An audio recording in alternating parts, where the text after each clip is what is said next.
সবুজে ঘেরা প্রকৃতি আর প্রাচীন ইতিহাসের মেলবন্ধনে সাজানো এক জীবন্ত গল্প। আজ আমি এসেছি কুমিল্লার শালবন বিহারে। প্রায় 1200 বছরের পুরনো এই বৌদ্ধবিহার শুধু স্থাপত্যই নয়, বহন করে প্রাচীন সমৃদ্ধ এক সভ্যতার ইতিহাস। আজকের এই ব্লগে আমি আপনাদের ঘুরিয়ে দেখাবো এই ঐতিহাসিক স্থান, সাথে তুলে ধরব এর অজানা গল্প, যা লেখা আছে এই ভগ্নস্তূপের প্রতিটি দেয়ালে দেয়ালে। তাই চোখ রাখুন শেষ পর্যন্ত। চলুন হারিয়ে যাই ইতিহাস আর প্রকৃতির অনন্য ছোঁয়ায়।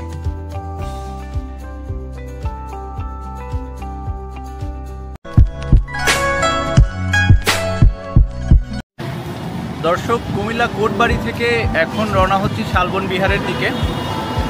শালবন বিহারের সৌন্দর্য এবং ঐতিহাসিক বর্ণনা আপনাদের সামনে তুলে ধরার প্রয়াসেই আমরা আজকে বের হয়েছি শালবন বিহারে। চলুন আমরা শালবন বিহারের দিকে এগিয়ে যাই।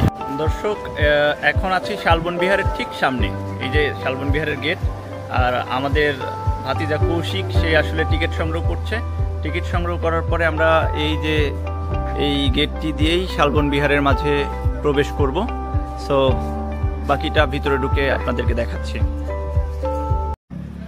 দর্শক, শালবন বিহারের মধ্যে প্রবেশ করেছি। অসাধারণ প্রকৃতি এবং সুন্দর পরিবেশ, সাথে ইতিহাসের এক অনন্য ছোঁয়া এই কুমিল্লা জেলায় অবস্থিত শালবন বিহার।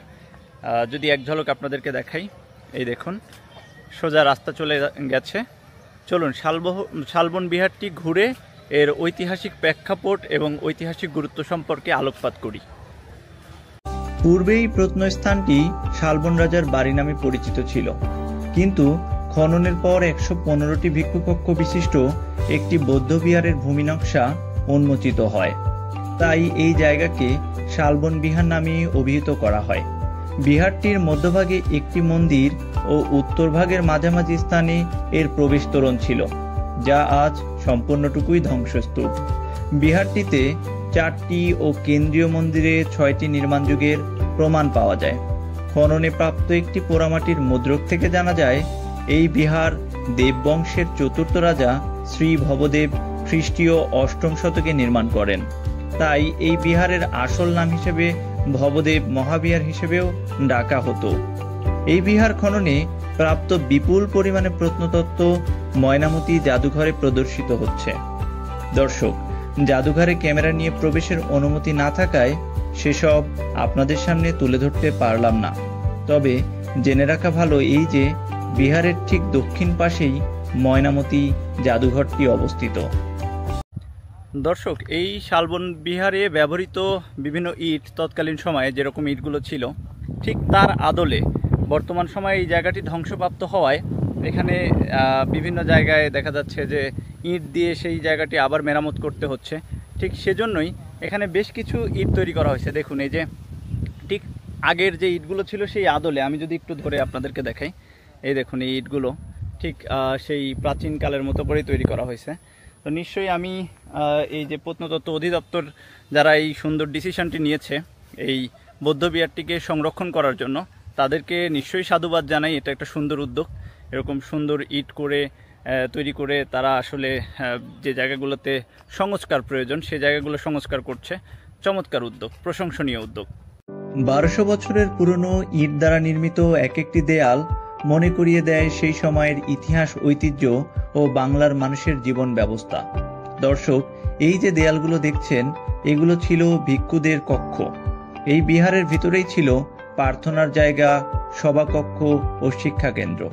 বিহারটি ছিল বৌদ্ধ মহাযান ধর্মচর্চার কেন্দ্র। এখানে পাওয়া গেছে ব্রোঞ্জের তৈরি বুদ্ধমূর্তি, মৃৎপাত্র, অলঙ্কার, পুঁথি ও বহুলিপি। 1875 সালে যখন এটি খনন করা হয়, এই খননের পরে এখানে তাম্রলিপি, স্বর্ণ মুদ্রা, ব্রোঞ্জ থেকে শুরু করে বিভিন্ন টেরাকোটার ফলক, বিভিন্ন কিছু পাওয়া গেছে। সো একবার ভাবুন যে এই ইতিহাসটি কতটা সুদীর্ঘ ইতিহাস। এখান থেকে আসলে আমাদের বাংলা বা বাংলা সংস্কৃতি কতটা এনরিচ একটা সংস্কৃতি, প্রাচীন বাংলার মানুষগুলো তারা কতটা বেশি সমৃদ্ধ ছিল, প্রত্যেকটা জিনিসের কিন্তু একটা অনন্য নিদর্শন আমাদেরকে শিক্ষা দেয় বা আমাদেরকে জানান দেয় এই বৌদ্ধবিহারটি। দেখুন, এই যে পুরাতন ইটগুলো, এগুলো শুধুমাত্র ইট নয়, এগুলো এক একটি ইতিহাস, এক একটি সমৃদ্ধির গল্প, এক একটি ইটের পরতে পরতে যে ইতিহাস লেখা রয়েছে সেগুলো আমাদেরকে অহংকার করতে শেখায়। আমরা বাঙালি এবং আমাদের আসলে এই দেশে একটা সময় অনেক সমৃদ্ধ ইতিহাস ছিল। শালবন বিহারের অভ্যন্তরে একটি বহু প্রাচীন কুয়া পাওয়া গেছে, যেটি মূল বিহার কাঠামোর ভেতরেই অবস্থিত। এটি আবিষ্কৃত হয় প্রত্নতাত্ত্বিক খননের সময়, মূলত বিহারের দক্ষিণ পূর্বাংশে। কুয়াটি নির্মিত হয়েছে লাল পোড়ামাটির ইট দিয়ে, যা পাল আমলের বৈশিষ্ট্য বহন করে। দর্শক, এই যে এক একটি দেয়াল খেয়াল করুন, এইগুলো এক একটা স্তম্ভ। সো এই স্তম্ভগুলো এখানে প্রত্যেকটা আলাদা আলাদা ঘর ছিল, এই বিহারের আলাদা আলাদা ঘর ছিল। এরকম অসংখ্য পিলার এবং অসংখ্য ধ্বংসাবশেষ আমরা দেখেছি, এবং এই ঘরগুলো আসলে তৎকালীন বিহারের যে ধর্মগুরুরা ছিলেন তারা আসলে এগুলো ইউজ করতেন। তাছাড়া বিহারের বিভিন্ন যারা যে ব্যক্তিবর্গ এখানে থাকতেন তারা এই ঘরগুলো ইউজ করতেন। ভাবতেই রোমাঞ্চিত ফিল হচ্ছে, ইতিহাসের এত কাছে চলে এসেছি, খুবই চমৎকার লাগছে। দেখুন, শালবন বিহার লালমাই লোহাগিরি পাহাড়ের মাঝামাঝি অবস্থিত। এটি কুমিল্লা শহর থেকে ৮ কিমি পশ্চিমে অবস্থিত। এটির কাছাকাছি আরও কিছু আর্কিওলজিক্যাল সাইট রয়েছে, যেমন কুটিলামোড়া, চারপত্রমোড়া, রানী ময়নামতির প্রাসাদ।